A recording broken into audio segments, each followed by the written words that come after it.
examples of British bands that didn't start playing because of punk rock, but they were very inspired by punk rock, and that inspired them to play faster with more energy. And those two bands are the Police and the Jam. Especially with the Jam, you have a songwriter in Paul Weller that was very, very influenced by The Who as well as Dr. Feelgood, a very popular pub rock band. But the punk rock just inspired them to play faster. Same with the Police. I mean, the Police, from the very beginning, were heavily influenced by reggae, but they also liked pop music and playing it at a fast speed. Well, that was punk rock. And it's no surprise that after a couple of albums, they slowed things down. They did things with different rhythms, and just they moved on from that. So, punk is still one of the coolest sort of breakthroughs, and in a way, punk really broke through again in the early 90s in terms of people like myself. I was too young to understand what was great about Husker Du or the Replacements, but I could definitely understand what was great about Nirvana, and in a related kind of aesthetic sense, Pearl Jam, even though Pearl Jam is not a punk band, but just very much this attitude of, I have my own rules, I'm going to sing from my heart, and I don't care if I get famous. Well, with that, let's take a real quick break. We'll be back after this. This is Saturday Night Cigar Lounge here on Vigilant Liberty Radio. Jason Pye is here, Roman Flute is here, and Eric Grubbs is here as well. We are talking punk rock. So we'll be back right after this. This is Saturday Night Cigar Lounge here on Vigilant Liberty Radio. Hi, I'm Dustin Hoyt with America Our Way, and you can hear me right here on Vigilant Liberty Radio at 10/9 Central on Thursday nights. We bring you the best in political commentary from the right-wing, conservative, libertarian perspectives coming together and bringing the best content on the internet. Be sure to tune in every week for your favorite shows. Follow us on Facebook and Twitter.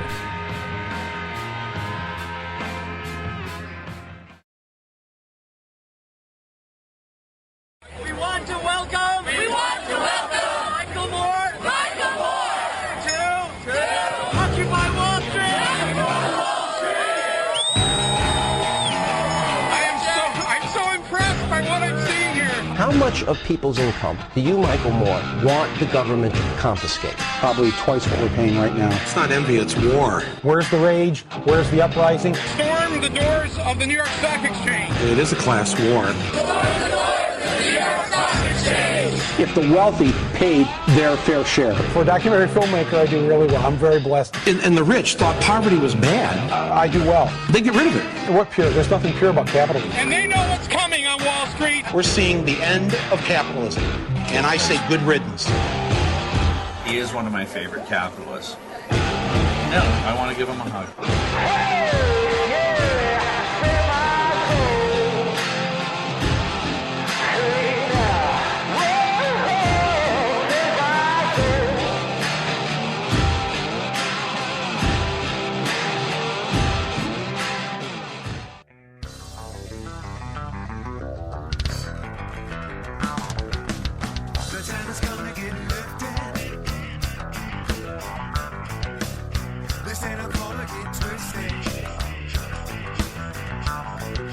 Hey, this is Alfonso Rachel with 20 Pound Sledge and PJTV Zone Nation, and you're listening to VLR.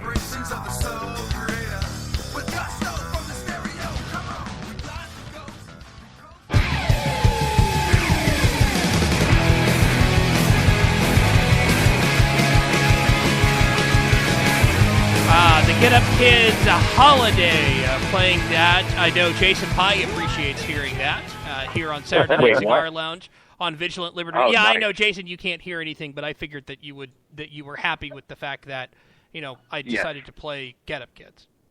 I was actually playing some on the guitar earlier today, the Get Up Kids. I am a ridiculously huge Get Up Kids fan. Like, it's pretty sad, actually. I was listening to, because I've never listened to them, believe it or not, and I heard the opening riff for Holiday. I was like, this is actually pretty good. Oh, dude, I was, you know this because we talked about this before, but I was in heaven when I was in September when I saw it at Riot Fest because I got to see them twice in 24 hours. Yeah. And I was so happy. I was so happy. Yeah. I got to see, like, NoFX, the Get Up Kids twice, Say Ocean played, just a bunch of the bands that I kind of, like, been listening to for a long time. It was really kind of cool. So, yeah. I missed Sam Hain. That was the only regret from the weekend. I missed Sam Hain. What I thought was interesting, something that Boston Randy in the chat room was talking about. And Randy, if I had you on Skype, if you are on Skype, send me a request at EYE Desert. That's EYE Desert. I want you to weigh in on this too. But he mentioned that Black Flag. Hang on, I'm trying to find this. Black Flag, Bad Brains, and the Stogs are his favorite punk bands. Yeah. Bad Brains were hugely influential on DC bands. Definitely was a huge influence on Minor Threat. And if you've seen that recent documentary series that Dave Grohl did for HBO called Sonic Highways, when they record the song in Washington, D.C., they interview the Bad Brains as well as Minor Threat, and a very good recap. Yeah. Check that out. Yeah. So, and Discord is one of the many great independent labels that are still around, and as we were talking on the break, Roman was talking about how independent labels have kept the spirit of punk alive, and that's totally true. And I mean, it was relatively inexpensive to make your own 7-inch vinyl. These days, it's a little bit harder to make vinyl, but it's still being made all over the world. And I don't believe for a second the whole thing of like, hey, vinyl's making a comeback. It's all like, it was always around. It's done better business in the last few years. But you have a label like Discord, which has always been fiercely independent, still putting out great stuff. And the key thing about being an independent label is that you have to embrace what's going on now. MP3s are not going away. Streaming is not going away. But people still like to have physical copies of stuff. That's why people still print up vinyl. And I've even seen this at house shows. If you don't have vinyl, kids are happy to buy your CD. Or cassette, believe it or not. Oh yeah, no, the cassette's really kind of fun. I've seen, my daughter, she's driving a old beater, but she's got a cassette deal. But we had to go. Speaking of Green Day, we found her a Green Day cassette, so she was thrilled with that. But yeah, the record labels. I mean, like SST, I didn't realize that. I guess he moved to Texas now because they're in Taylor, Texas. But that's Black Flag, and it's funny because that, I believe, he started that as a kid. I mean, 13 or 14 years old when he started that label, or morphed into it. He was like selling radio stuff or something. Yeah, SST stands for Solid State Transmitters, and then it became the place that he, like the warehouse where he ran the record label and the band practiced. So. Yeah, and that's awesome. And I mean, later, you'd be, heck, I think even Sonic Youth was with them, and the Meat Puppets and a whole bunch of others. So it's but it is kind of nice. But like the vinyl, I do think it's really interesting. Like you can go into a Hot Topic, and I was at a Hot Topic yesterday, and we were picking up some T-shirts. But there's a whole bunch of vinyl, and it's not just Misfits or there's some modern stuff, there's some old stuff, and it's really kind of cool because you've got teenagers actually buying this stuff, and they do like vinyl just because it's a little bit different. They may not be the audiophiles that some of us have turned into, like myself. But you just throw it on your record player and just crank it, and there's just something kind of nice to be all analog about it completely. I actually just got my record player fixed not too long ago. I had to get like some sort of preamp for it to play through like the stereo I have at home. And so I got really excited. And when there's a shop in Little Five Points, a neighborhood in Atlanta, and it's called Wax and Facts. And I just started looking around for records that I didn't have and wanted and just never because my record player was broken for so long. I found about 10 records that I wanted and realized I was going to spend about $200 and decided not to buy anything and walked out instead because, my wife was sitting there staring at me. She's like, we do have Christmas coming up. Like, you do realize this, right? We need to save that money. So being the responsible adult that I am, I walked out. So, yeah. Well, Taylor, I mean, have we explained what punk is to you, or do you have more questions? No, I know you guys have explained what it is. Like I said, with some people, it was just I know that there are people who don't know what punk rock is, and I was really surprised to kind of see really the how it covers all this different stuff. It's not just one, genre.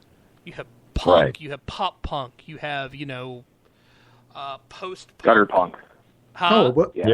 Well, in the UK, it goes into industrial music with Cabaret Voltaire and Susie and the Banshees and stuff. Susie was originally punk. Yeah. Susie Sue was on the famous Bill Grundy episode where some F-bombs were dropped and it had the Sex Pistols on there. And that was considered a very big sort of moment for popular music in England. But I have to point this out, and I don't know if this is really for the punk purists out there. They probably don't want to hear this. But my thing is that people that say talked on message boards in the 90s, as well as email discussion lists, they have to accept the fact that the two biggest British bands were put together no differently than how boy bands were put together in the 90s and even to this day. The Sex Pistols came together because, as Roman was saying earlier, because of a manager. Malcolm McLaren and Bernie Rhodes were friends, and basically Malcolm got the Sex Pistols, Bernie got the Clash. Yeah. And while their music has held up much better than, say, the Backstreet Boys or New Kids on the Block, those guys were puppets. And I'm sure that if you interviewed John Lydon even today, even though Malcolm McLaren died a few years ago, John would say good things, but he'd also say plenty of negative things about him because essentially Malcolm McLaren ripped that band off. And it's just like what a lot of people are attracted to. If you have like a purist attitude about life, you're very attracted to stuff that comes across as very purist as well. Unfortunately, not a lot of that really is quote unquote pure. And like that's the glaring thing for me is that you had punk bands that were on major labels like the Ramones. Sire, that was a major label. It's part of Warner Brothers Records. I mean, it's just, you have to accept that. But I mean, at the end of the day, when all it really matters to me is music. I don't really care who puts it out. And I know that was a huge deal in the 80s and 90s, who put out your record. Now I'm happy to see that a lot of younger people don't care. Just as long as they can get the music, that's all that they really care about. Yeah, I'll admit to being a bit of a purist. Like when Blink-182, when Enema of the State came out, and like All the Small Things was like the single that you constantly heard on the radio. I started turning them off because I liked Dude Ranch. I liked. I'm trying to think of the Buddha. Was Buddha?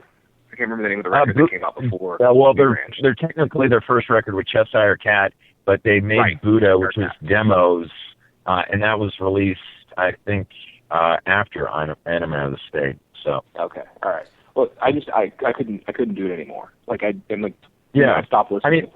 Stopped listening to like Newfound Glory when they started making it big because I bought Nothing Gold Can Stay and loved it. And when they were Newfound Glory.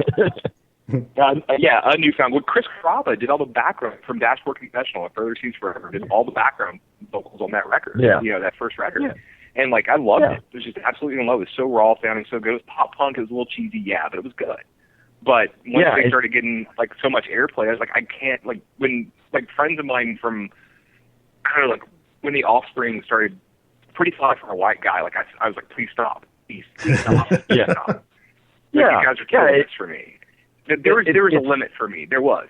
And well, I gotta interrupt this conversation. I hate to do that, but we got to hit the bottom of the hour. So, but then we're